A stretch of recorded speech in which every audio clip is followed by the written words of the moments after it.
আসসালামু আলাইকুম।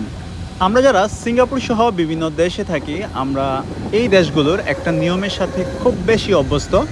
তা হচ্ছে এই দেশগুলোতে পাবলিক যানবাহনগুলো যাত্রীর জন্য একদম সঠিক নির্ধারিত সময়ে এসে প্ল্যাটফর্মে এসে হাজির হয় এবং কি যাত্রী নিয়ে নির্ধারিত সময়ে প্ল্যাটফর্ম ছেড়ে চলে যায়। যেটা আমরা বাংলাদেশে তার বিপরীত দেখে দেখে বড় হয়েছি।